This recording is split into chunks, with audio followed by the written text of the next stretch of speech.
Ini Jadi yang tolol dia. Tadi sudah. Dia nggak ngerti. Kalau saksi benar, udah benar jadi saksi. Ya udahlah, pokoknya bukan kan dipanggil, nggak bilang Jadi jangan saksi. nolol-nololin Dia orang tidak gitu bilang loh. saksi. Panggil, saya pun bisa panggil Nggak Megawati. boleh sebut orang Dia nggak tolol, bilang Bos. saksi. Gitu loh. Jawab dulu. Dengar dulu pernyataan saya. Makanya saya tanya, Di Indonesia, Anda bilang Bang Ibu Deddy. Mega tidak punya pengalaman. Oke. Jelaskan dulu itu. Titik dulu di sana. Lanjut. Anda Kita anggota dengarkan DPR dulu. bukan? Tunggu sebentar.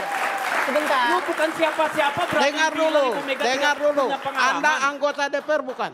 Loh, saya jawab dulu pertanyaan saya. Jawab dulu Di sini undang-undangnya disebut. apa? Saya nggak mau jawab. Isi terus. Saya nggak mau jawab. Saya tidak mau jawab. Tidak mau jawab. Boleh? Makanya Anda Saya jangan tidak mau nanya, jawab. tidak nanya. Nggak ada urusan. Kalau Anda ditanya, Anda jawab. Tidak mau, tidak perlu. Jawab. Kalau saya merasa tidak Jawab. perlu, tidak perlu. Bapak-bapak. Jawab. Anda Tukang kutip loh. Anda ini cuma tukang baca clipping, ngerti nggak? lah. Sebentar. Terserah lu mau apa? Mau apa? Boleh Terserah nggak lu kita mau apa? berdiskusi Gua dengan ladenin. beradab ya? Gua ladenin. Mau apa? Gua ladenin. Lu mau apa Saya juga sudah- gua ladenin. Oke, saya Lo harus jual ini gua tidak orang. bisa saya lanjutkan, diskusi akan saya. Debat panas antara Deddy Sitorus versus Habibur Rahman dan Natalius Pigai dalam dialog dua sisi di TV One terbaru hampir berujung adu jotos. Tensi mulai meninggi saat perbedaan pendapat soal kelayakan Ketua Umum PD Perjuangan Megawati menjadi amicus curiae. Kemudian perdebatan makin panas karena Deddy Sitorus mulai emosi dan Habibur Rahman tak tinggal diam, malah tampil lebih garang. Tak perlu berlama-lama, yuk kita saksikan bersama video berikut ini.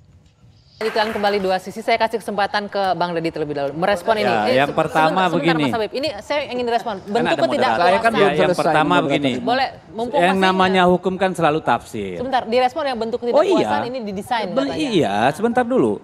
Didesain atau nggak didesain silakanlah mau menilai apapun. Ini kan gini, kalau dibilang itu nggak masuk akal, salah. Yang pertama mengusulkan Ibu Mega jadi saksi itu Profesor Doktor Hukum, pengacaranya pasangan 02. Ya, Itu sama aja bilang profesor itu tolol gitu loh. Ini Jadi yang tolol dia. Tadi sudah. Dia nggak tadi ngerti. sudah. Kalau saksi benar, udah benar jadi saksi. Ya udahlah, pokoknya Bukan kan amicus dipanggil, curiae. nggak bilang Jadi jangan saksi. nolol-nololin Dia orang tidak gitu. bilang saksi. Panggil, saya pun bisa panggil Nggak, Megawati. nggak boleh sebut orang Dia nggak tolol, bilang Bos. saksi. Gitu loh. Bisa diputar videonya kalau soal itu. Dia tidak sebut saksi. Panggil Megawati kan Lah iya, bisa. ada konteksnya Oke? saksi. Sudah ganti Gitu, ahli. Gitu Jadi loh. yang kedua, Jangan tolol-tolol apakah orang lah. para pihak ini yang menjadi para pihak di sengketa Pilpres siapa? Pasangan calon kan, yang maju TPN loh, bukan partai politik. Ya, bahwa ada kaitannya yes, tapi debatable. Apakah Ibu Mega tidak bisa? Dia bukan yang nggak boleh, itu Pak Ganjar Pranowo, karena dia pihak langsung. Ibu Mega ketua umum partai, yang kewenangannya sudah diberikan pada calon presiden wakil presiden. Bahkan ketika nih ya, ketika PD Perjuangan misalnya sebagai pengusung capres tidak mau berperkara bersengketa di Mahkamah Konstitusi, pasangan calon bisa. Mereka diberi hak. Jadi kalau dibilang Ibu Mega karena dia para pihak maka tidak boleh salah. Karena para pihaknya adalah capres cawapres tuh ya. Jadi Tapi jelas. kalau dibilang menjadi bagian dari para pihak yang bersengketa kan ya Bu Mega Loh, dari partai itu pengusungnya. terserah Hakim Konstitusi dong. Jangan kita duluan ngambil kesimpulan. Kita kan bukan Hakim Mahkamah Konstitusi. Silakan nanti kita lihat pendapat Hakim Mahkamah Konstitusi. Bukan cangkemnya kita loh. Hakim nanti yang mutusin berhak apa tidak. Sekarang ini ada 33 pihak dan kelompok yang mengajukan menjadi itu tadi. Sahabat persidangan Amicus curiae. Ya kan? Yang akan diperiksa itu 14. Ya toh? Ibu Megawati warga negara. Ya. Dan jangan terlalu takut dengan ini. Kenapa? Karena ini bukan kesaksian ahli, bukan kesaksian langsung, bukan. Ini adalah selembut-lembutnya perlawanan politik, jalan politik yang diambil Ibu Mega dalam konteks Sebentar, Bang Deddy, konstitusi. Anda menangkap ada yang ketakutan dengan Bu Mega Loh, menjadi ya sahabat kalau persidangan dipersoalkan ini? kan berarti ada yang nggak nyaman dong. Kalau takut nggak tahu saya. Tapi kan ada yang nggak nyaman. Padahal apa sih yang ditakutin? Kalau menurut saya, seorang warga negara yang sudah mengalami pahitnya demokrasi ini jatuh ke tangan orang yang tidak benar atau mempergunakan kekuasaan secara salah, tanggung jawab moral beliau dong. Sebagai orang yang sudah berdarah-darah, didengar. Jadi nggak usah takut. Karena tahu akhirnya nanti Saya hakim kasih. yang akan Bentar, Mas memutuskan. Itu biarkan hakim yang memutuskan. Ini pantas Satu atau lagi tidak tadi jadi soal amicus bansos, curiae soal ini. bansos.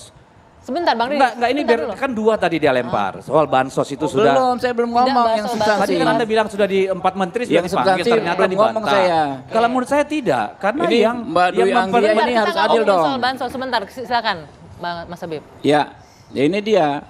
kesulitan kita ya soal membedakan substansi dengan bukan substansi.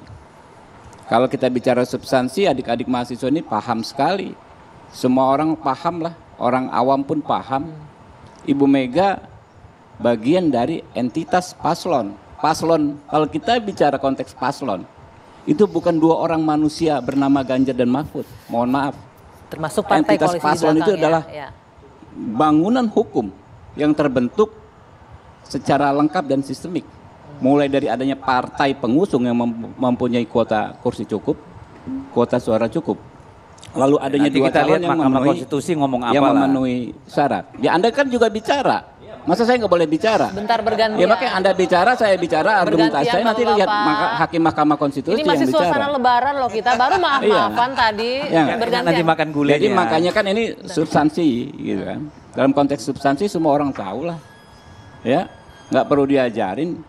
Ibu Mega tentu bagian dari entitas paslon. Oke. Ya, nggak bisa dibantahkan. Saya yakin sekali gitu loh. Nah, Itu istilah baru yang saya belum pernah dengar tuh. Oh, iya betul. Saya ajarin nanti Pak. Kalau belum Ya pernah nggak, dengar. tunjukkan aja di mana ada kata entitas paslon disebut ada dalam banyak. perangkat undang-undang Sejak kita. tahun 2014 hal ini sudah dibahas. Undang-undang dan regulasinya mana Oh, yang disebut ada. entitas paslon? Ada Iya. nggak? Oke, Loh, tertulis.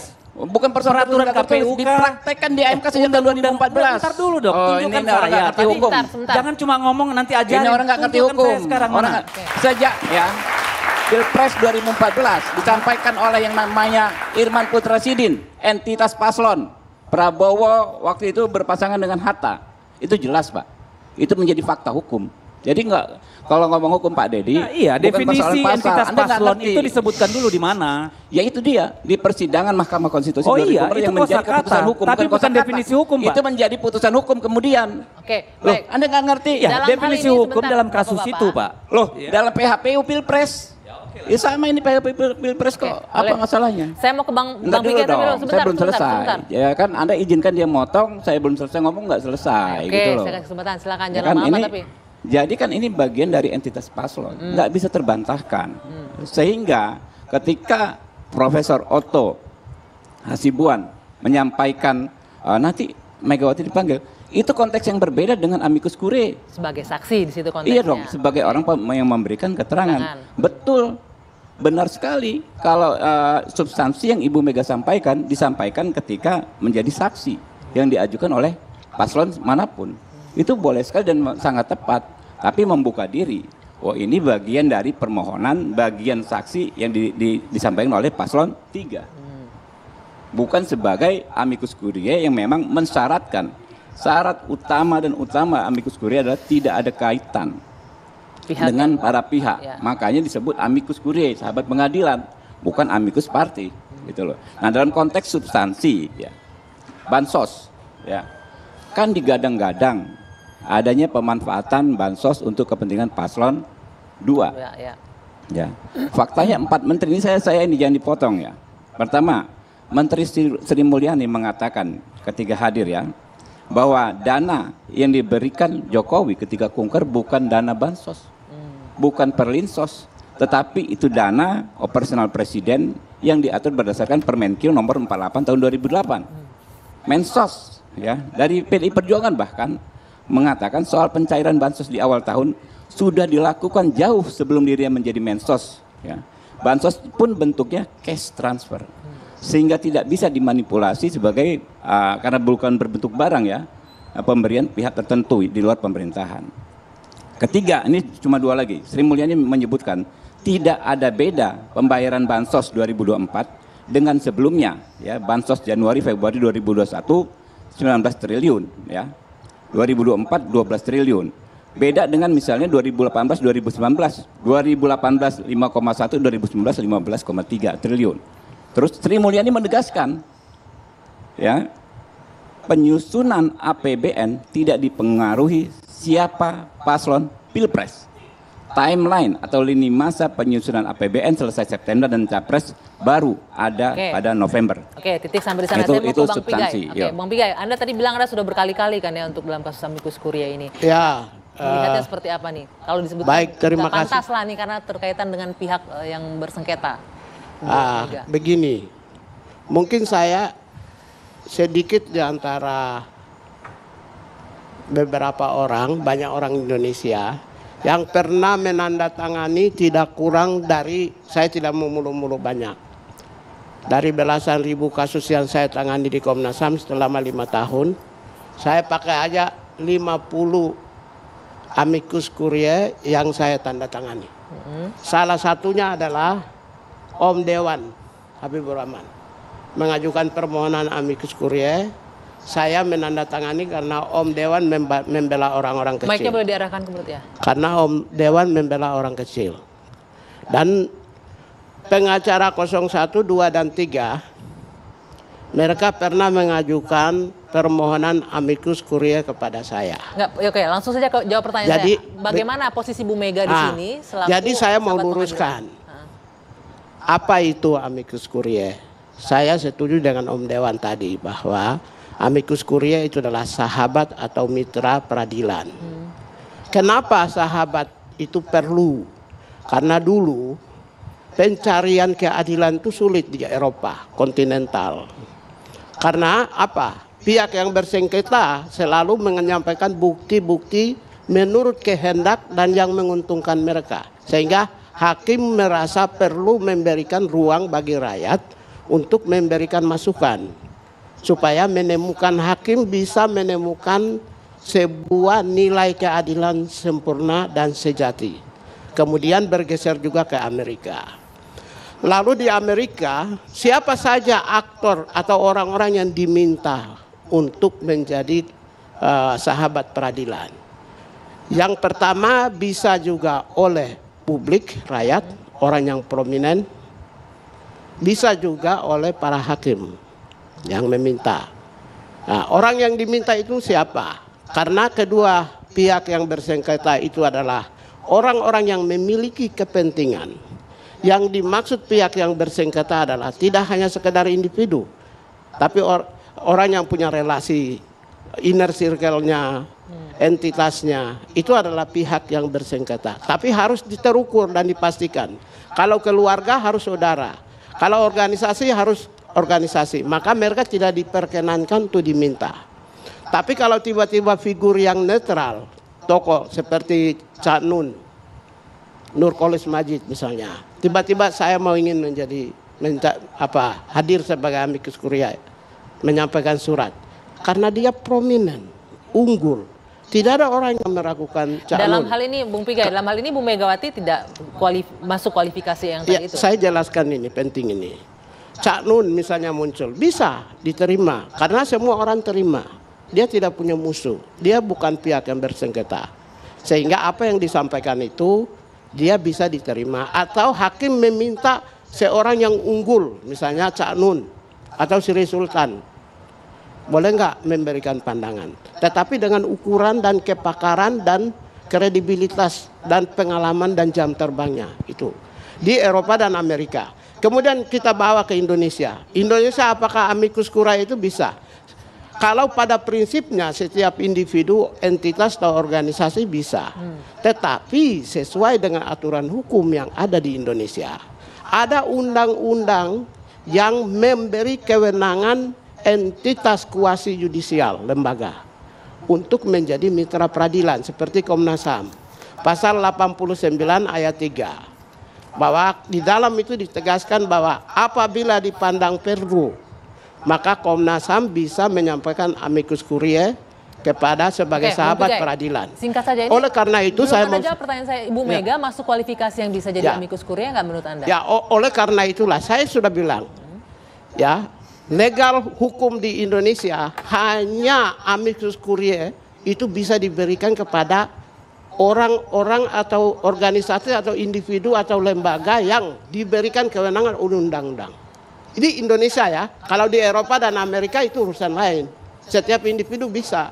Ya, apakah posisi legal standingnya Megawati ada? Tidak ada. Karena tidak ada pengalaman di Indonesia. Saya mau kasih contoh. Kenapa Haris dan Maksudnya nggak ada pengalaman gimana? Enggak, Anda tidak tahu dengar dulu. Kenapa Haris dan begini? Kenapa Haris dan Fathia tidak minta? Tidak punya pengalaman.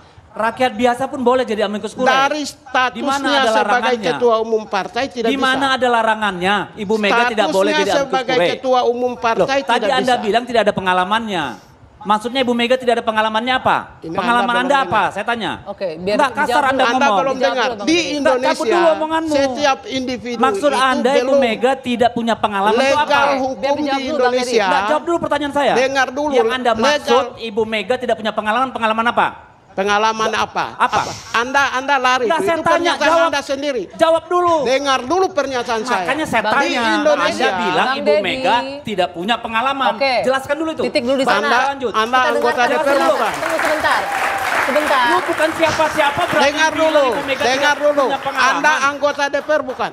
Loh, saya jawab dulu pertanyaan pertanyaan saya. Be wise. Anda oke? bilang ya. Begini, be Saya wise. justru Anda harus wise. Ini nggak Anda bisa dijawab. berani Bentar. menuduh Nah, ini Oke. perlu itu. seorang presiden, Bapak-bapak. Begini. presiden Republik Indonesia kelima, Di ketua umum Indonesia, partai tidak punya individu- pengalaman. Oke. Anda jelaskan dulu itu. Bang Deddy, Enggak, saya nggak mau Begini, terusin dengar sebelum dulu. dia jawab itu. Oke, nanti jeda Jawab dulu. dulu. Kita jeda dulu sebentar. Enggak, Kita akan enggak. saya lanjutkan. Usai jeda saat lagi tetap bersama. Lebih kondusif, saya kasih kesempatan Bung Pigai untuk mengklarifikasi pernyataan Anda tadi. Ya. Biar nggak salah paham. Jadi kan tadi saya bilang, siapa saja aktor yang berhak diberi kewenangan mengajukan amikus ke peradilan. Di Indonesia, sesuai dengan undang-undang, itu yang diberi kewenangan itu adalah institusi kuasi yudisial seperti Komnas HAM Oke. atau beberapa lembaga yang diberi kewenangan untuk boleh menjadi sahabat peradilan. Sejauh yang saya paham, oleh karena itulah Haris dan Fathia kasusnya, LBH tidak pernah mengajukan, saya belum tahu ya, belum pernah mengajukan amiksi di peradilan. Walhi belum pernah, imparsial belum pernah mengajukan. Karena itu mereka meminta Komnas HAM mengajukan amicus Oke. curiae di peradilan. Oke. Karena individu belum ada pengalaman sejauh yang saya paham. Bukan, Oke. nggak ada. Jadi konteksnya itu ya. Oke. Itu maksud saya. Karena itu, apakah tidak hanya Ibu Mega, semua orang pihak pendukung pasang 01, 2 atau 3 yang mengajukan rame-rame mengajukan amicus curiae itu di Indonesia berbeda dengan Eropa dan Amerika. Belum ada. Karena itu apakah semua permintaan permohonan amicus ini apakah diterima hakim? Oke. Sejauh yang saya paham, hakim hanya tahu lembaga-lembaga institusi tertentu yang diberi kewenangan untuk menurut individu belum undang-undang ada ya? yang Oke. boleh menjadi. Oke, baik, baik. Karena saya saya tangkap pelaku. maksudnya Bang Pigai. Oke. Saya ini pelaksana dan menandatangani amicus. Oke, Tidak konteksnya sudah mungkinlah jelas. saya kritik Ibu Mega. Siapa yang bilang bisa merendahkan Ibu Mega? Saya pernyataan saya boleh cek di dalam jejak diri digital. Hanya cukup. Ibu Mega lah yang saya hormati di PDI Perjuangan. Yang lain saya nggak hormati. Oke. Ya. Saya ke Bang Mardhani. Itu juga pernyataan yang nggak perlu dimunculkan di publik, Bos. Soal lu hormat sama orang apa nggak perlu. Ya, Oke, Bang tolonglah kita ini saling menghormati, Bos, ya. Nggak perlu lah yang sini-sini sebegitu dimunculin. Oke, Kalau saya percaya amicus dari 01, 2 dan 3 tidak akan jadi pertimbangan. oleh hakim. Nggak. Kenapa Anda beranggapan seperti itu? Ya karena hakim biasa meminta lembaga-lembaga yang diatur menurut undang-undang yang diberi kewenangan. Karena Boleh. itu 01, 2 dan 3 Bagi- itu dianggap sebagai Ya. surat cinta. Sudah tersampaikan. Oke. Ini yang saya tahu, setiap orang berhak mengajukan diri menjadi amicus curiae. Dan lihat Bu Mega Ya. menyatakan sebagai Bahwa warga negara biasa. Setiap bukan ketua orang umum. yang memiliki pengetahuan terkait suatu perkara dapat memberikan keterangan. Ya, dan Itu ada dapat di mana? mengajukan diri sebagai Ada di mana? hukum Pak? online. Iya, hukum online. Ya. Di produknya Jadi apa, dengar undang-undangnya dulu apa? dong. Enggak, undang-undangnya apa? Loh, tadi saya tanya undang-undang ke lu, lu Makanya nggak saya jawab. balikin Gua ke Anda. ngomong Anda jawab dulu dong. undang-undangnya apa? Weh, Jawab di dulu sini undang-undangnya disebut. apa? Nggak, saya nggak mau jawab. Isi terus. Saya nggak mau jawab. Jawab undang-undangnya apa? Saya tidak mau jawab. Jawab undang-undangnya apa? Tidak mau jawab. Boleh? Makanya Anda Saya jangan tidak mau nanya, jawab. tidak nanya. Nggak ada urusan. Kalau Anda tanya, Anda jawab. Tidak mau, tidak perlu. Jawab. Kalau saya merasa tidak Jawab. perlu, tidak perlu. Bapak-bapak. Jawab. Anda tidak bisa paksa Mana saya. undang-undangnya? Sebentar. Jadi saya Anda jangan sebutkan. nanya-nanya, jawab dong. Setiap Mas Habib, orang Di mana berhak undang-undangnya? mengajukan diri. Sebentar, boleh nggak sebentar? Undang-undang Setiap apa? orang berhak Ya. Anda mengajukan jangan diri. ngomong. Oke? Gitu loh. Untuk menjadi amicus curiae. Hei. Sampai sekarang Hukum online siapapun bisa hukum nulis. acara Ngerti pidana nggak? kita Bang Deddy, tidak Anda nggak ngerti, mengatur hukum online siapapun siapa bisa yang nulis. boleh jadi Kita amicus ingin curiae. membangun diskusi yang produktif, Hukum Mas pidana Habib. kita. Dia jangan sosok nanya, sok mengatur. ancam orang. Ya. Boleh nggak Saya Pendapat. sebutkan sumber tadi, oke? Ya. Soal undang-undang saya tidak perlu Undang-undang yang nggak tahu kan Ya. lo? Saya menyebut sumber. Yang nggak tahu undang-undangnya Saya aja apa? yang gua jawab, Sebentar. kagak tahu. Saya tanya undang-undangnya Jadi apa? saya Ini sebut konsep amicus curiae semua ini orang diatur berhak. di Undang-Undang Nomor Setiap 48 orang tahun berhak. 2009. Ya. Jadi pasal Inilah 89 tukang kutip loh. Anda ini cuma tukang baca clipping, ngerti nggak? Lah, Sebentar. Anda saja saya tanya tadi Anda nggak aturan punya mana? ilmu, Saya Nggak tidak usah akan, jawab. baik, Bapak-Bapak, Jangan pemirsa di cuma rumah saya tidak ngegas. akan melanjutkan diskusi Pak- ini. Kalau Pak kondisinya Deddy. seperti ini, saya Kenapa tidak akan ngegas? lanjutkan. Sebentar, saya harus sudah Kenapa kembali. ngegas? Kenapa? Bapak-bapak, Iya, terserah. Ayo, mau apa? boleh Terserah nggak lu kita mau apa? berdiskusi Jual dengan Denny. beradab ya? Jual Denny. Mau apa? Jual Denny. Lu mau apa Saya juga harus jual sudah- Denny. Oke, saya harus Lo sudah jual, selesai. gua Ini tidak borong. bisa saya lanjutkan. Diskusi akan saya putus sebentar. Kami akan kembali saja saat lagi. Berharap Bapak-Bapak sebelum kita mulai diskusinya, saya berharap kita juga memberikan pendidikan politik kepada publik yang menonton ya dengan diskusi yang lebih tenang, jangan nggak emosi. Jangan emosi gitu ya. Oke, ini di bagian akhir nih, ini bagian akhir. Saya minta satu persatu aja singkat saja dari Bang Deddy. Kita tahu ini sampai di babak akhir peradilan di MK, tanggal 22 diputuskan, minimal kalau memang masih ada harapan itu apa yang diinginkan atau harapan seperti apa putusan yang diinginkan? Saya kira kalau soal harapan, ya kita berharap hakim-hakim Mahkamah Konstitusi itu tidak memenjarakan dirinya hanya soal prosedural, ya, hanya soal normatif, tetapi soal keadilan substansial. Ini kan adalah persoalan yang akan menjadi referensi bagaimana mengelola kekuasaan, bagaimana mengelola demokrasi dan pemilu di masa depan. Ini satu tikungan peradaban bagi kita. Jadi kalau ini tidak kita gunakan sebagai kesempatan untuk memperbaiki supaya demokrasi kita bagi anak-anak muda ini jadi lebih baik, kapan dan siapa lagi? Ya. Karena saya yakin dan percaya praktek-praktek menyimpang yang terjadi dalam pemilu 2024 ini pasti akan diduplikasi, direfabrikasi dalam pilkada, dalam pemilu-pemilu yang akan datang. Karena ketika sebuah kontestasi pemilu tidak dalam level playing field yang sama, tidak ada yang namanya azas keadilan, azas jujur dan adil, maka kita tidak bisa berharap produk demokrasi itu akan menjadi sesuatu yang bisa kita banggakan. Dan Ibu Mega berjalan di jalur konstitusi. Tidak ada yang salah dengan itu. Sebagai orang yang mengalami pasang surut sejarah, secara pribadi beliau sebagai seorang rakyat berkeinginan menyampaikan suaranya. Dan saya kira amicus curiae ini itu kan bukan saksi, bukan barang bukti, bukan ahli. Silakan saja, tidak ada perlu perdebatan yang panjang lebar. Kita anggap ini sebagai sebuah peradaban baru. Kenapa? Karena memang dalam sejarah Mahkamah Konstitusi juga, kecuali dalam soal undang-undang, tidak pernah ada Belum ada amicus. ya? Oke. Ya, Oke. baru kali ini. Dan kali inilah terjadi sampai 44 individu dan kelompok masyarakat ya yang mengusulkan diri menjadi amicus curiae. Oke, baik. Ini kan satu alert bahwa demokrasi dan pemilu kita tidak baik-baik saja. Oke, baik. Mas Habib, silakan. Ya, sedikit saya berbeda pendapat dengan Ustadz saya, Mardhani Alisera. Ya, bahwa kita berhukum itu baik formil maupun substansi dua-duanya harus kita penuhi. Baik undang-undang dasar, konstitusi, undang-undang, peraturan MK atau aturan yang di bawahnya sekalipun yang paling bawah, semua harus dipatuhi. Sehingga kita doakan saja ya, ini masih di bulan Syawal, bulan baik ya. Hakim MK ini istiqomah. Amin. Jangan mau diintervensi apalagi di cywar ya oleh elit, oleh siapapun ya untuk membuat keputusan di luar hukum. Bahwa hukum di MK dalam konteks PHPU itu adalah faktual. Yang paling penting itu faktual. Setiap tuduhan kecurangan, setiap tuduhan pelanggaran harus dibuktikan kejadiannya di mana, siapa pelakunya, siapa saksinya, dan apa alat buktinya. Jadi bukan persoalan adu argumentasi.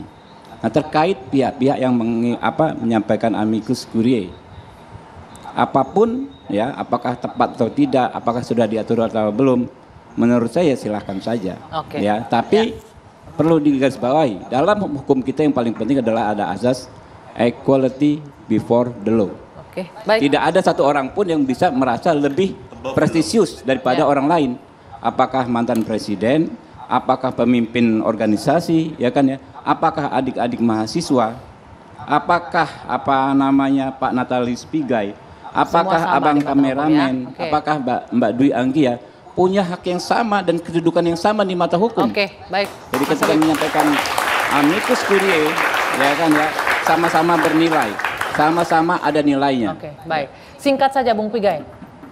Saya yang paling penting itu adalah soal amicus curiae itu sudah ada lembaga yang diberi kewenangan menurut undang-undang. Oke. Salah satunya Komnas HAM.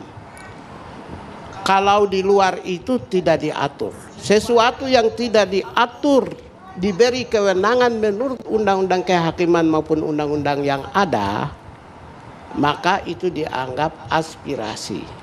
Memang benar, Jadi tadi kan opini tidak- tadi, tidak bukan barang pakai bukti. Ya. amicus. Oke, baik. Jadi istilah amicus itu bukan amicus tapi aspirasi rakyat. Oke, baik. Siapa Bung Pigai. saja baik pasangan 01, 02, 03 itu adalah aspirasi. Oke, baik. Karena kita tangkap itu poinnya, ya. hakim tidak boleh mempertimbangkan itu sebagai amicus karena tidak Biar diatur. hakim nanti yang memutuskan. Kita nggak Ya, usah masuk bukan, ke sana kan ya. kita Oke, boleh. Bung Pigai, terima kasih.